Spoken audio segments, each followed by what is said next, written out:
J'ai passé la journée dans une école secondaire et demain, j'y retourne.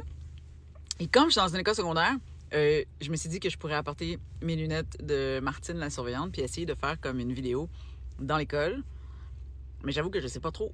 En fait, je sais pas trop si je vais pouvoir le faire, puis je sais pas trop qu'est-ce que je vais pouvoir faire. Mais bref, si je peux, en Martine, la surveillante, tourner une vidéo dans l'école secondaire, qu'est-ce que tu me suggères de faire? Quel lieu? Les casiers? La salle de bain? Quoi d'autre? Classe? Je sais pas. Qu'est-ce que je fais en Martine? Je m'appelle Martine et je suis surveillante d'élèves. Aujourd'hui, on m'a demandé de venir remplacer une enseignante dans sa classe. Remplacé! Je suis rentrée dans la classe pour prendre les présences et tout le monde s'envoyait des avions en papier, ça se lançait des effaces puis des crayons en arrière de la tête. C'est le bordel! La prochaine fois que je vais venir faire un remplacement comme ça de dernière minute, je vais arriver dans la classe bien préparée avec mon maître en bois, puis toutes les choses que je vais avoir volées, que ce soit des crayons, des effaces ou des avions en papier, moi l'utiliser mon maître comme un bat de baseball, puis si jamais ils comprennent pas puis que ça continue, c'est avec leur tête qu'ils vont finir par les battre au baseball! Remplacer, c'est non. J'ai revu passer, je vois passer le Ice Bucket Challenge, puis je trouve ça vraiment touchant pour vrai que toi, l'ado, tu te sois approprié ce challenge-là pour parler de la santé mentale puis de la réalité que c'est pas toujours facile la santé mentale chez les jeunes, fait que bravo pour ça. Puis justement, ça m'a fait penser à toi, puis la fin de l'année scolaire arrive, puis tu sais, ces moments-là peuvent être des moments de stress parce que des fois, il y a des examens du ministère, puis des fois, c'est un peu plus rushant, puis tout ça, puis je vais te le rappeler souvent là, d'ici la fin de l'année scolaire, mais rappelle-toi que la valeur de ta personne, la valeur de ta personnalité n'est pas uniquement basée sur tes résultats scolaires. Oui, c'est important d'apprendre des choses, c'est important d'aller à l'école pour apprendre, pour comprendre, surtout comprendre ton propre fonctionnement, comment toi t'apprends, comment t'étudies, comment tu retiens les choses. Mais c'est surtout un moyen, un processus pour t'amener là où tu as envie d'aller, dans les projets que tu as envie de faire. Fait que bref, tout ça, c'est des outils. Puis tu vas te servir de ces outils-là pour réaliser peu importe la vie que tu veux réaliser, mais tu sais, c'est pas une finalité en soi, c'est ça que je veux dire. Fait que continue de t'asperger d'eau pour le Ice Bucket Challenge. Merci de ramener ça sur la map, parce que moi, quand j'ai vécu ce challenge-là, c'était pas pour la même cause, puis c'était il y a longtemps. Continue de te prendre en main comme ça, puis d'être inspirante et inspirant pour toutes les autres personnes autour. Je m'appelle Martine et je suis surveillante d'élèves. Voici comment j'aime les corridors. Complètement vides et calmes. La prochaine fois que je vois des élèves marcher dans le corridor sans que ce soit le temps, Je les expulse! 1er mai, ça veut dire que le décompte est commencé. Décompte de quoi? Le 17 mai, c'est le lancement de mon livre sur la vie de ma mère. T'es invité, c'est pour ça que je t'en parle. Il va y avoir un gros lancement le 17 mai à 14h au Osgang Plaza, sur la Plaza Saint-Hubert à Montréal. Quand je dis gros lancement, il va y avoir des performances, il va y avoir des expériences, il va y avoir des surprises. Pour vrai, tu veux être là. Si tu n'as jamais été dans un lancement de ta vie, ben sache que le mien, il ressemble vraiment pas aux autres lancements. Il faut que tu viennes! Et d'ici le 17 mai, à tous les jours, je vais te faire une capsule sur TikTok, puis il va te parler de mon livre. Donc, si tu as des questions, écris-les là, à propos de mon livre, à propos de l'histoire, du personnage, n'importe quoi. Tout ce que je te dis pour l'instant, c'est le titre, sur la vie de ma mère. Et puis, tu peux poser des questions, puis je vais y répondre. Mais je vais aussi te parler du processus d'écriture, je vais te révéler des petits secrets, jusqu'au 17 mai, jour où on va se voir au lancement. J'ai fait une bande-annonce pour mon livre sur la vie de ma mère. J'ai fait une bande-annonce. À 14 ans, Colin lâche l'école. Une décision qui va tout changer. Pour le meilleur ou pour le pire. Il a toujours encaissé en silence. Mais quand les mots blessent, les sons deviennent un bouclier.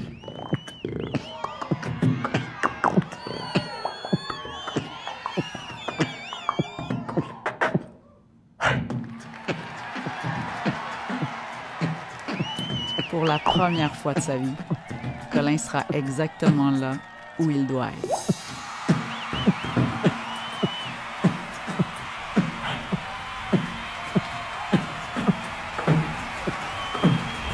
Suis Colin dans cette histoire qui le transformera à jamais. Sur la vie de ma mère est maintenant disponible en librairie. C'est ce samedi. Je t'attends le 17 mai à 14h au Osgang Plaza au 65-24 rue Saint-Hubert sur la Plaza Saint-Hubert à Montréal. Je t'attends. Je m'appelle Martine et je suis surveillante d'élèves. Aujourd'hui, les élèves ignoraient chacune de mes consignes parce qu'ils étaient en train de lire ceci. Lisez un livre! J'ai rien contre les élèves qui lisent des livres, mais tu feras pas ça dans le corridor, encore moins quand je te parle et que tu me réponds pas à cause de ça. Livre! Est-ce que je me promène, moi, dans les classes pendant que les élèves sont en cours pour leur dire de ramasser les papiers par terre et de jeter leur lunch à bonne place? Non! La prochaine fois que je vois un élève lire ce livre-là dans le corridor, au lieu de m'écouter quand j'ai demandé de ramasser les cartables qu'il a laissé traîner à ses pieds, moi, il a arraché le livre des mains parce que le seul avantage de ce livre-là, on va se le dire, c'est son épaisseur, puis il va te le soigner en arrière de la tête jusqu'à temps qu'il comprenne que quand je parle, faut que tu m'écoutes! Un livre. C'est demain. Quoi ça? Quoi, pardon? Le lancement de Sur la vie de ma mère. C'est demain, à 14h, au Osgang Plaza, le 17 mai. Donc, demain, 17 mai. Je t'attends. Je te dis, je peux pas plus avoir hâte de vivre ce moment-là où il va y avoir du beatbox, des performances, des cours, un bar à bonbons, mon livre en plusieurs copies, l'ambiance, DJ, je veux dire, c'est comme... Tu veux être là. C'est aujourd'hui, je suis tellement fébrile. Je me sens comme toute barbouillée en même temps, mais d'excitation, de joie, de stress. Je sais pas pourquoi. J'espère que je vais être capable de juste surfer sur la vague puis de profiter du lancement aujourd'hui. D'ailleurs, t'es invité, hein, tu peux venir à 14h au Osgang Plaza, mais en ce moment, je me sens comme genre, j'ai l'impression que je peux me mettre à pleurer dans 2 secondes, puis en même temps, j'ai envie de sauter de joie. C'est un livre tellement... Je pense que c'est mon livre le plus vulnérable que j'ai écrit parce que il se rapproche de beaucoup de choses dans mon histoire de vie avec Coco, puis tout ça, fait que j'ai hâte de t'en donner des nouvelles. Pour l'instant, on y va. Ça va être 14h, Osgang Plaza. C'est la fin de l'année scolaire. Je sais que pour certaines personnes, c'est beaucoup de stress parce que c'est les examens, c'est les études, c'est les derniers travaux à remettre. Je voulais juste remettre en perspective, OK? C'est-à-dire que, évidemment que tu te prépares, évidemment que tu étudies, que tu vas chercher de l'aide, que tu vas faire du tutorat si tu as besoin, que tu vas en récupération s'il faut, que tu te prépares à tes examens. C'est la meilleure manière de gérer le stress puis l'anxiété, c'est de se préparer. OK? Puis c'est de ne pas attendre la dernière minute, parce que je sais que notre cerveau a tendance à faire ça, à faire comme non, tu repousses, puis là, tu arrives à la dernière minute, puis là, tu paniques. C'est un réflexe, OK? Mais il faut combattre ce réflexe-là, puis il faut vraiment comme s'asseoir, décortiquer, découper en petites étapes les études, les choses que tu dois faire pour arriver à l'examen. Donc, ça, déjà, dans la préparation, tu le fais. Mais je voulais juste te faire un rappel que un examen, c'est une photo. Hein, je sais, c'est pas la première fois que je te le dis, mais c'est une photo. Ça veut dire que c'est une photo qu'on prend à un moment précis à propos de tes connaissances sur un sujet donné. Tu comprends?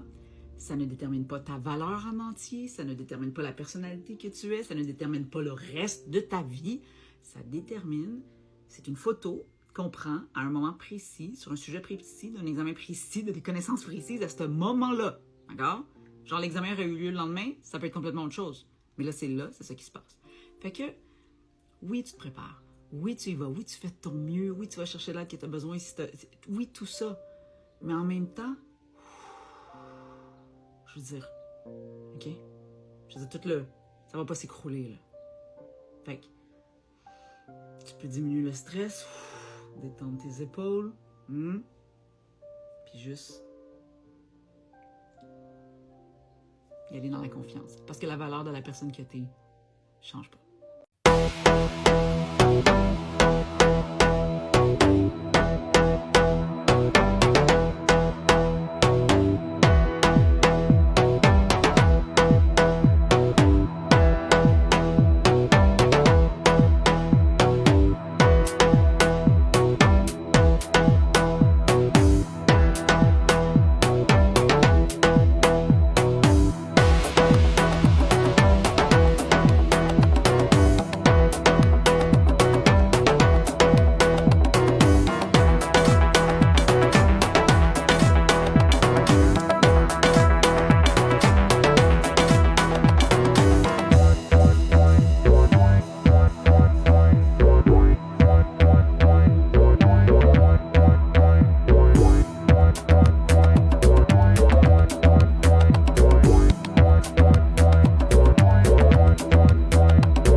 ferais si tu te réveillais dans une pièce où il n'y a pas de fenêtre, tu as les bras attachés, les pieds attachés, puis autour de toi, il y a 4 autres personnes dans la même situation, mais que tu connais pas du tout.